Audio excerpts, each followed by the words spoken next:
Greg, we got an alert day. Yeah, we got snow on the way here. Yeah, it's back to winter here for March, but we definitely could use the moisture, and that's the good news. We've had a dry winter. We're going to get the rain and snow, and that's all good. It will melt away, but we definitely could use the moisture this time of year, and we're going to get it here. As you look at all the alerts here, quite a bit of color here, too. The blizzard warning here for southeast Minnesota is just because they're likely to see the higher wind gusts and the visibility drop before like a quarter of a mile per more hours. Otherwise, less of that as you go further east and south, like Crawford, Richland County, just across the river into Iowa. That's a wind advisory just because they'll have more wind. They'll still have snow down there, but it's going to be too heavy to really blow around. But the wind will be the issue too. But otherwise, it's going to be a messy Wednesday, really. And eventually we get to Thursday, everything does quiet down. Snow amounts, really 6 to 9 inches to Winona. It could be heavy wet. Do keep an eye. We might have to increase the amounts closer to Sparta, Fort McCoy. There could be a little bit of an area here enhancement towards late morning. Let's see about that. Otherwise, a lot of this is what falls to the ground, but what you actually see on the ground when you come measure it, it's likely going to be less of this because it's going to be compact pretty quickly too. So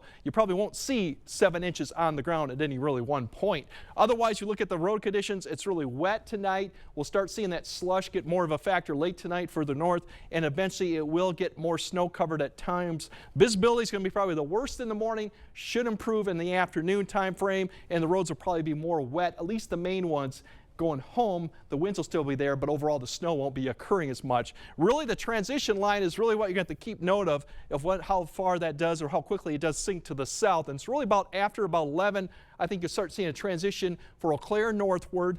West of Winona, probably around midnight. Then it'll kind of start seeping a little bit further south, but it's going to struggle for a little bit to get to La Crosse. Probably won't see that transition to maybe around 4 to 5 a.m., but it'll be a quick transition. And then for points further south, towards those areas and even east towards like Volks Field, probably won't be to 6 or 7 that you'll see the transition occur. Thereafter, the rest of the area will. And the snow amount's really going to pick up during the late morning. You see a lot of this dark blue right here. You could see 1 inch per hour snow rates for at least a few hours. By the time we get to noon, you'll start seeing kind of the back edge here get closer to Eau Claire or Ladysmith, eventually Winona, probably by 2 or 3, and then La Crosse eastward after 3 to 4. And by the evening commute, most areas will be dealing with just wind, not too much in the way of precipitation anymore. So that'll be the good news, but the wind will be still a problem. A lot of rain. This is till midnight. Some areas could pick up 1 inch of precipitation. Most of this is in rain. A little bit to the west would be in form of snow. So you'll still see ponding of water potentially, maybe some rises in some of the lower creeks because of the amount of rainfall that's going to go on.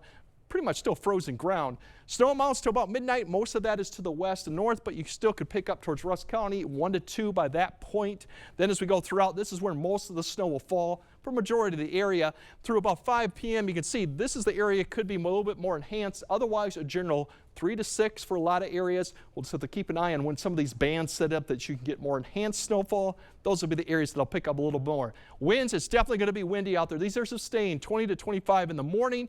By mid-morning, we could see sustained winds close to 30. And note, really, it's I-90 area towards Rochester. That's where kind of the blizzard-type conditions are going to be more pronounced right there. Otherwise, it's going to clear out, and we're actually going to have a pleasant Thursday. Friday, a few showers, not a huge deal for that. And the weekend, overall, pretty seasonable and fairly quiet. And yes, Ken, there's your 60 next week. Oh, yeah.